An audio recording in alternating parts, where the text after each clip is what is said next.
সেনাবাহিনী আজকে জুমার নামাজের ঠিক আগেই কিন্তু অবস্থান নিয়েছে পল্টনে, এবং সেই সাথে শুধু সেনাবাহিনী নয়, বিজিবি সদস্যদেরও আমরা দেখেছি যে তারা কিন্তু টহলে রয়েছে, এবং সেই সাথে পুলিশের যারা সদস্য রয়েছেন তারা কিন্তু ইতিমধ্যে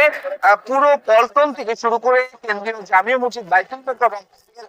চারপাশ কিন্তু কঠোর নিরাপত্তার চাদরে ঢেকে রেখেছে। এবং সেই সাথে আমরা দেখেছি যে ডিটেকটিভ ব্রাঞ্চ ডিবির যারা সদস্য রয়েছেন তারাও কিন্তু ইতিমধ্যে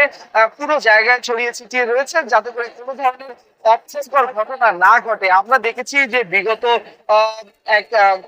শুক্রবারে এখানে কিন্তু হিজবুত তাহরির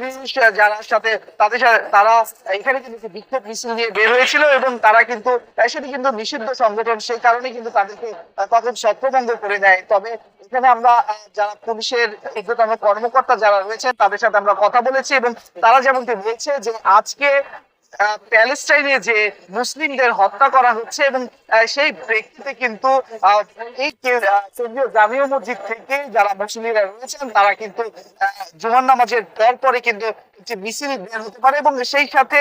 সেই মিছিলকে কেন্দ্র করে কোনো যাতে অপ্রীতিকর ঘটনা না ঘটে এবং নিরাপত্তার স্বার্থে কিন্তু আজকে সেনাবাহিনী, বিজিবি এবং পুলিশের কঠোর অবস্থান কিন্তু আমরা দেখতে পাচ্ছি, এবং সতর্কতামূলক অবস্থানও বলতে পারি। এবং সেই সাথে আমরা যেমনটা দেখছি যে সোশ্যাল মিডিয়াতে কিন্তু আমরা দেখেছি হাসনাত আব্দুল্লাহ এনসিপি নেতা, তিনি কিন্তু স্ট্যাটাস দিয়েছিলেন আওয়ামী লীগ নিষিদ্ধের, এবং সেটি বাস্তবায়নের লক্ষ্যে কিন্তু আজকে ঢাকার বেশ অনেকগুলো জায়গাতে কিন্তু মিছিল হওয়ার কথা রয়েছে, বিক্ষোভ কর্মসূচি। আর সেই সাথে প্যালেস্টাইন ইস্যু এবং হিজবুত তাহরির যে বিষয়গুলো রয়েছে সার্বিক বিবেচনা করেই কিন্তু আমরা দেখতে পাচ্ছি যে পুরো ঢাকার নিরাপত্তার জন্যই কিন্তু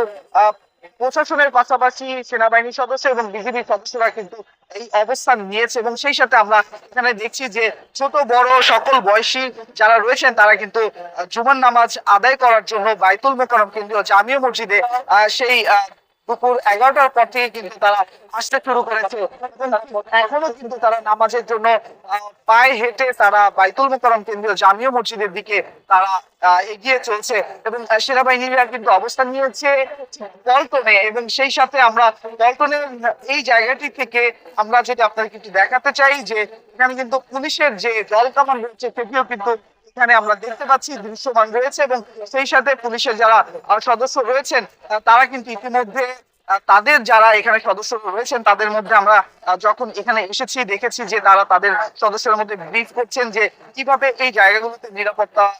বলয় তৈরি করা যায়, এবং কিভাবে এই জায়গার আইন শৃঙ্খলা পরিস্থিতি যাতে অবনতি না হয় সে কারণে তাদের যে অবস্থান সেগুলো কিন্তু আমরা দেখেছি। এবং সেই সাথে আপনারা দেখছেন যে পুলিশের যে জলপ্রমাণ এখানে কিন্তু সেটি রাখা আছে, এবং সেই সাথে পিছনে কিন্তু আমরা দেখতে পাচ্ছি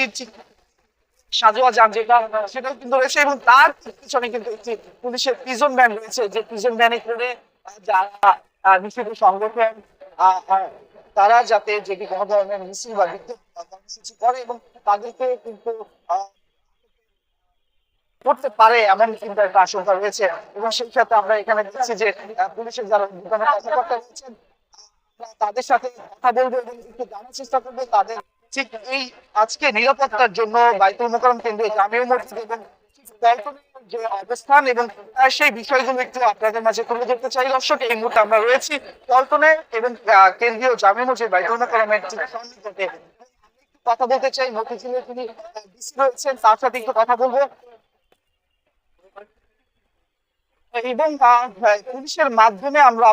আপনাদের মাঝে তুলে ধরতে চাই যে বর্তমানে এখানকার সর্বশেষ পরিস্থিতি এবং তাদের কি ধরনের সতর্ক অবস্থান এখানে তারা নিচ্ছেন, এবং সেই বিষয়গুলো একটু আমরা আপনাদের মাঝে তুলে ধরতে চাই। দর্শক, আপনারা দেখছেন যে পুলিশের যারা সদস্য রয়েছেন তারা কিন্তু সদস্যদের সাথে কথা বলছেন এবং তাদেরকে নির্দেশনা দিচ্ছেন। আজকে মসজিদের পাশে পল্টন এই জায়গাগুলো ঘিরে কোনো ধরনের অপ্রীতিকর ঘটনা যাতে না ঘটে সে কারণে কিন্তু তাদের এই অবস্থান। এবং আমরা একটু যিনি ডিসি রয়েছে তার সাথে একটু কথা বলি।